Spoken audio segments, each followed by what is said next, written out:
guys, welcome to Brite Online. I am so glad that you are here. Now let me remind you that if you want to get credit for the challenges from last week's lesson, then you need to email me at the address you see on the screen.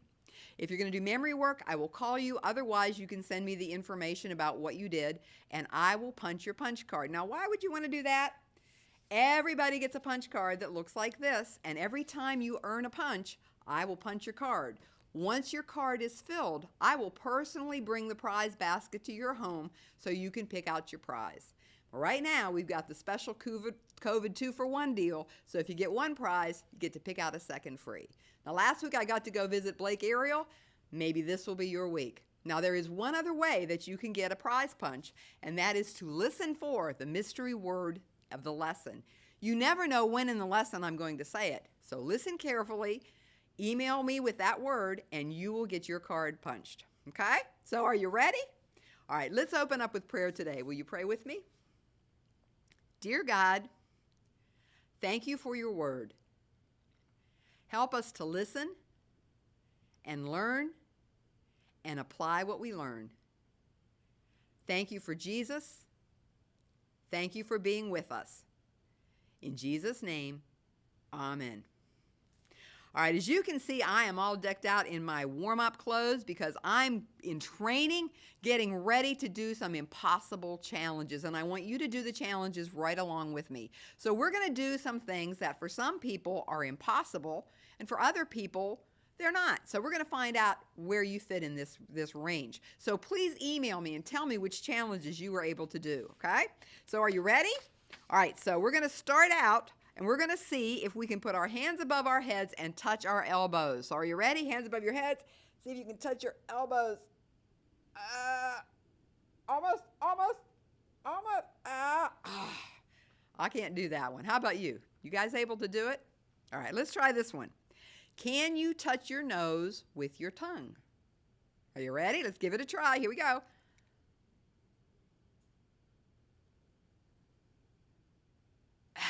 Can't do that one either. How about you? All right, so let's try this one. All right. Can you lick your elbow? All right, you ready? Let's see if you can lick your elbow.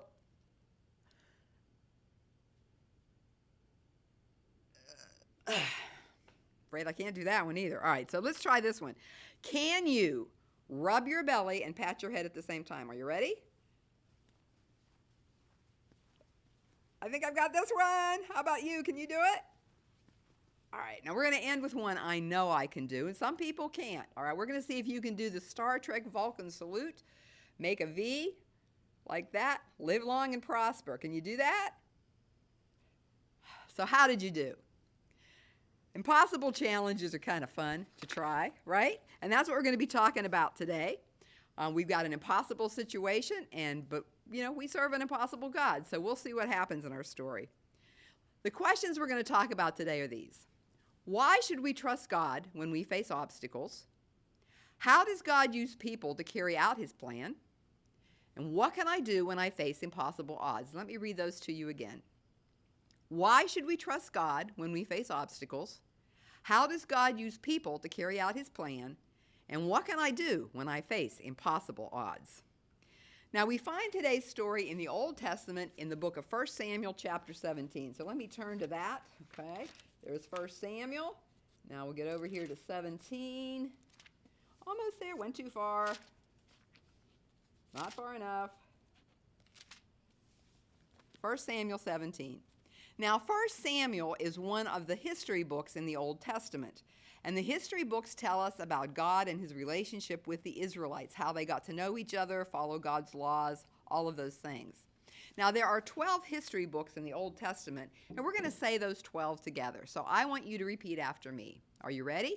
Joshua, Judges, Ruth, 1 Samuel, 2 Samuel, 1 Kings, 2 Kings, 1 Chronicles, 2 Chronicles, Ezra, Nehemiah, and Esther.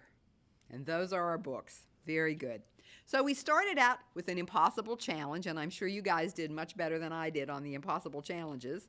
And now I want you to think about a movie that you've seen where it really looked like the good guy or gal was not going to do well. They were going to lose, or something bad was going to happen, and things were looking really bleak. But then, in the end, they did win. Things turned around, and things went good for them.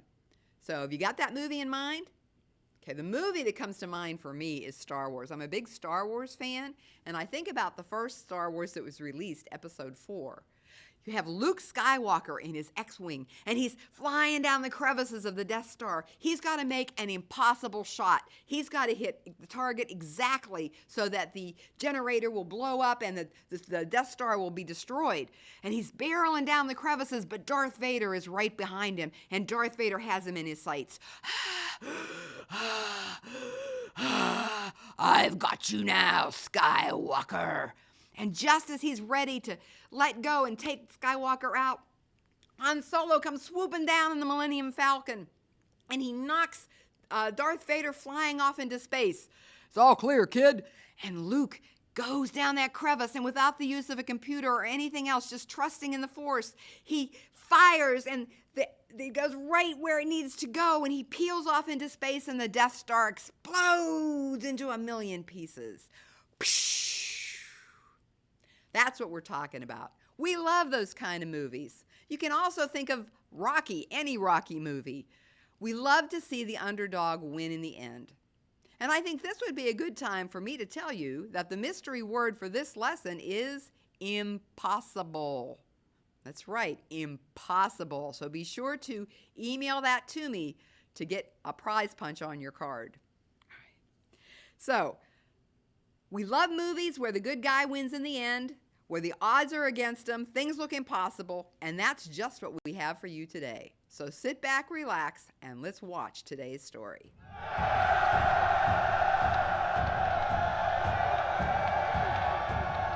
God's people, the Israelites, were fighting the mighty Philistines.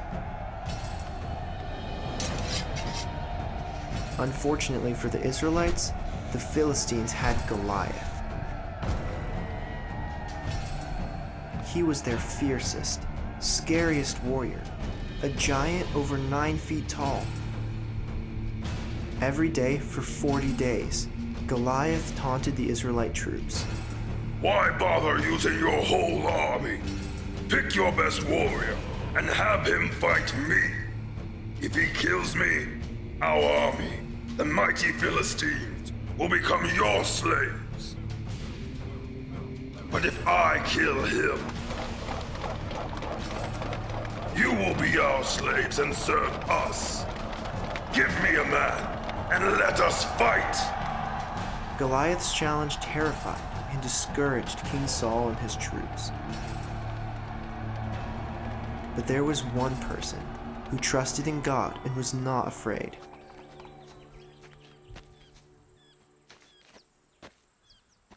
David was the youngest son of a man named Jesse. Usually he worked as a shepherd, taking care of his father's sheep at their home in Bethlehem. But since Jesse's 3 oldest sons were part of the Israelite army, David would sometimes bring them food and supplies.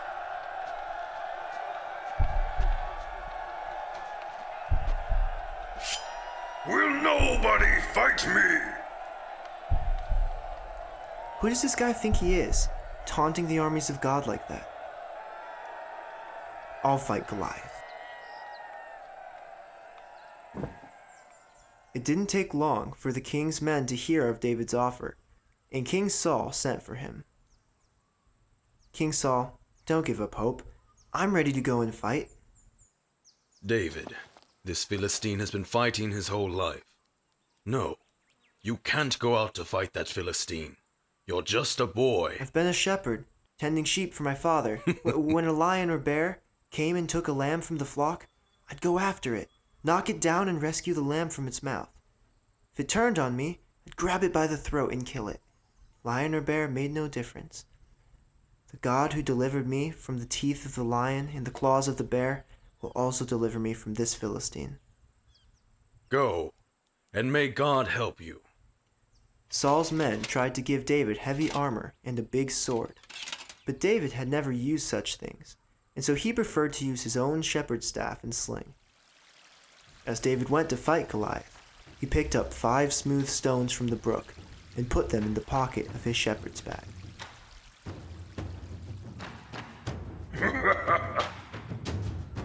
Am I a dog that you come after me with sticks?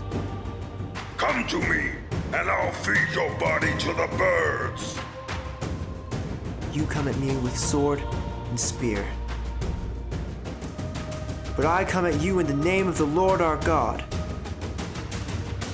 Today, everyone will know that God doesn't save by the means of a sword or a spear. Battle belongs to God.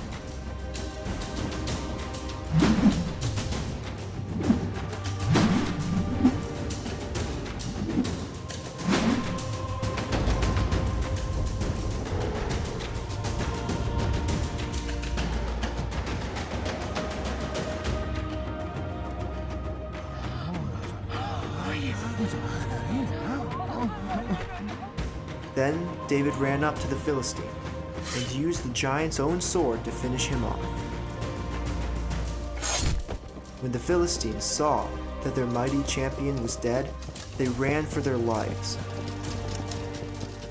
The Israelites chased them all the way back into the land of the Philistines.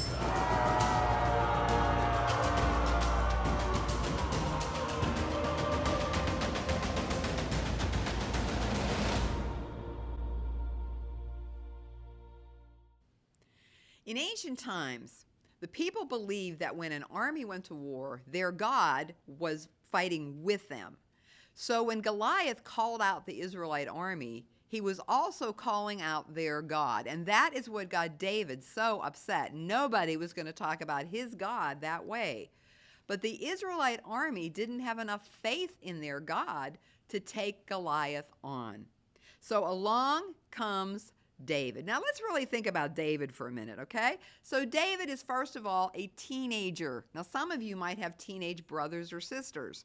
Just think about them doing this. He's a teenager. He's a shepherd. It's not like he does anything where he builds big muscles. He's not a carpenter. He's not out there plowing fields. He's taking care of sheep. And all he's doing on this day is basically a DoorDash delivery. He's bringing lunch to his brothers. But then he hears Goliath, and he just can't take it anymore. So why is David up to this challenge? What makes him think he can take Goliath out? Well, David knew that God was faithful and trustworthy. David knew from experience that when he was taking care of those sheep and a lion or a bear came, that God helped him get the sheep back and defeat the lion or the bear. He also knew all the stories of the Bible that came before. He knew about the parting of the Red Sea. He knew about the burning bush. He knew how God had been faithful before, and he knew God would be faithful now. He was confident that God would fight for him and with him. And because David trusted God, God was able to use him to do the seemingly impossible.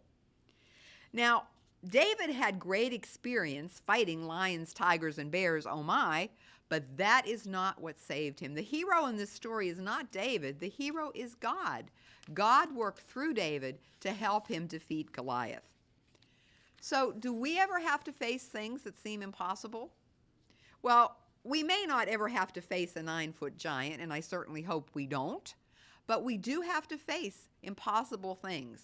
Think about that little virus called COVID and the mess it's made. But God is a God of the impossible. Maybe you're facing a problem right now at home or at school or with your friends that just seems like there's no way it can be solved. Everything just seems wrong. Now, personally, I've been fighting with a problem for 2 years. It seems impossible, but I serve the impossible God, and I'm going to trust him to fight for me just like he fought for David. So what should we do when we have to battle giants? Well, the first thing we need to do is remember this totally true story. Remember David's faith, remember how God came through, and understand that what God has done before, he can do again. Also, we can read other stories about God's faithfulness in the Bible, and there are a lot of them. The more you know about the Bible, the more you're going to understand how great our God is. And you can always talk to older Christians too and let them share their stories. How did God help them? What did he do? What did they do? Listen and learn from their experience. The more we learn about God, the more we're going to be able to trust Him and know that He will fight for us. Please remember, the hero in this story is God, and He is there for you too. And that has a lot to do with our memory challenge for this week, so let's take a look at that now. This is from Psalm chapter 9, verses 9 and 10. And please remember that David is the one who wrote most of the Psalms. The Lord is a place of safety for those who have been treated badly. He keeps them safe in times of trouble. Let me say that one again. He keeps them safe in times of trouble. This is a great verse to memorize, and I hope that you will do that. And be sure to let me know if you want to say that verse. So let me go over our challenges for this week. The first thing you can do is email me with today's mystery word, and I certainly hope you were paying attention and got that word.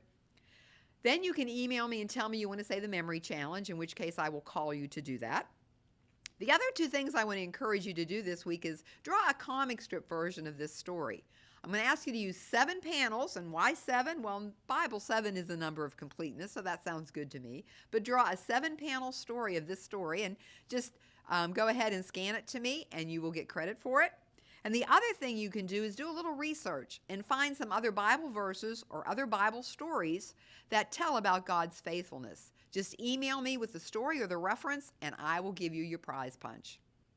Now, before we close for the day, I want to encourage you to get involved in our Lenten study, Mission Surrender. Now, Lent is that time, that 40 days before Easter, that we use to get our hearts ready. So this year, we have a special challenge for you. You can be impossible mission agents, and each day I will email you with an impossible mission. Each day we will give something up or try to give something up and see what we can learn through the process.